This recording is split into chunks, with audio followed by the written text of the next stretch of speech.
I don't know, man. I still feel like I can't believe it. I can't believe that today was the last day that I was going to be singing on this album because I've been so tied up into it. But it's a good feeling, but also it's a feeling of I don't know. You know what I mean? I feel like I'm still working right now because I still have songs in my head right now, you know? So I guess when I get home and settle down for a minute, it'll hit in that, you know, damn, we did really do our 8th album. And it hadn't hit me yet because we've been working so hard.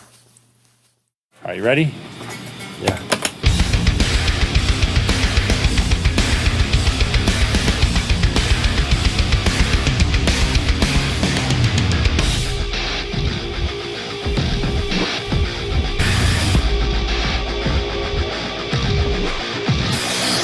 We started in the studio in Atlanta at RTM with Corey probably could have been close to a half a year ago. The pre-production process pretty much started in Atlanta, midsummer. When we actually had time off from the road, which is rare, to start writing for this new record. It was kind of cool just to get back in a small rehearsal space and just, you know, bang it out. A little bitty room, probably the size of this bar right here. With a corner with a Pro Tools rig and everyone all crammed in there.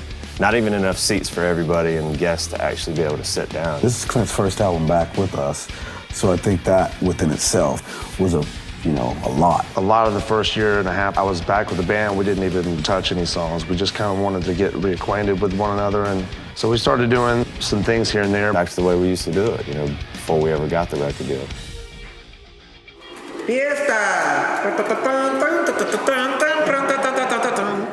Pre-production this time, I think everything kind of happened a lot quicker than we really expected it to. I thought it was going to be a lot more work. I was excited right off the bat because everything that they were coming up with was, you know, pretty rocking. It was funny because we were about halfway through the process. I remember John called me up and he was like, "Where are we doing this record?" And I was like, "I don't know, man. I really don't even have any idea what we're going to walk into." We had no idea where we were going to record or who we were going to record with. There was a handful of guys that we were looking at, and Johnny was up high on the list. I bumped into Morgan in Las Vegas along the way, and he said, "Hey, your name is at the top of our list of guys we're thinking about wanting to do this next record with." It was basically him and one other guy that were really even at the top. I was working on another project with their manager, and I mentioned that I would be interested. And it worked out to go with Johnny. It was so good during the demo process that we thought we might have a little trouble capturing that magic. Ah, shit.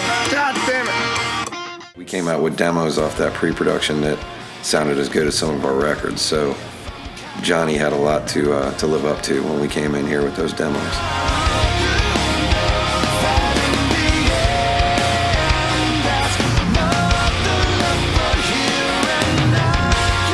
No, I think you're at the point now where I need to live with it and think about it and then work with you guys on this thing. It's always a weird feeling when you get ready to go somewhere that you've never been before. You go into a studio you've never been to, you have these preconceived notions of what it's going to be like. So we get up to Chicago, excited about the situation. We all have this patience, you know, we're like willing to do whatever we got to do. We're happy to be starting it. I had sex with Tiger Woods. Tiger Woods feels good. I fucked Tiger last night. When we got here, what we thought we were getting into was a little different. It was under construction. We were told certain things that were done were not done when we got there. My crew was just running behind. They had a list of things they were supposed to have done by a certain date, and they just didn't get it done. I still remember the first day that we got here. This place was so overwhelmingly massive. Unbelievable fortress of a studio. You walk up to the building and there's hits just coming out of it, you know. We live on a floor that's 6,000 square foot, so just that with itself is not the normal thing that you're open space walking around living in. Everyone gets here, you see their faces walking around, they're like, "Yeah, man, this is gonna be cool." And they're like, "No, man, it really is." And the next day, construction, everyone's waking up.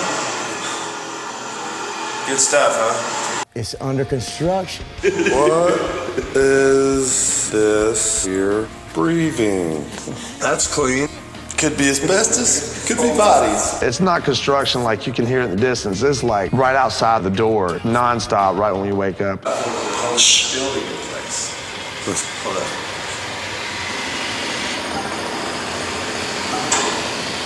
It's like this. Okay, we track till 2 in the morning, and then 8 a.m.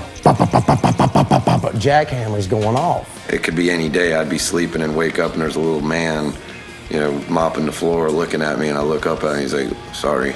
I'm like, what's going on around here? To be honest, that was a little odd because, you know, we all sleep in the same room, so that's weird. We're confined, we're living in the fishbowl.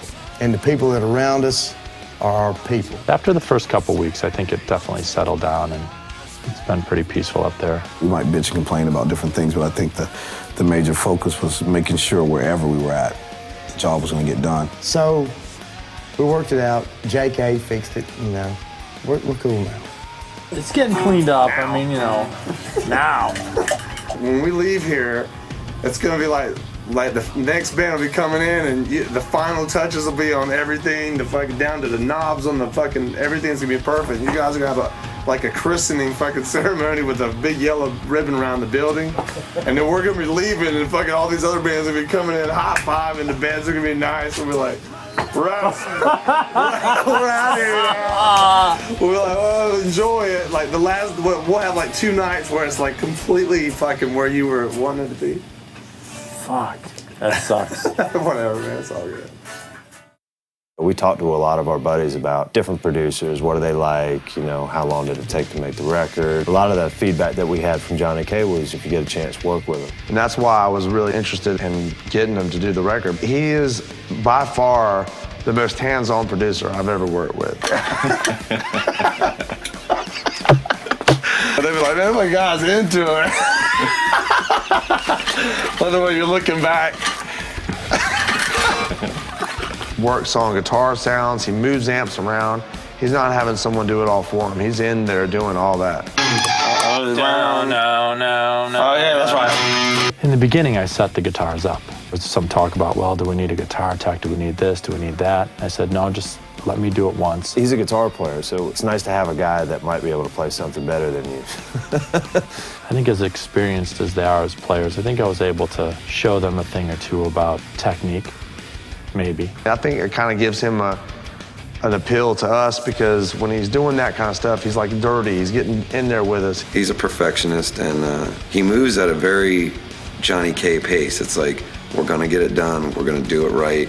We're not gonna rush anything. This is the way it's gonna be. That part's a half step off. Well, we could say that argument with about 10,000 things that we've done. I think that they were definitely feeling a little stressed about it.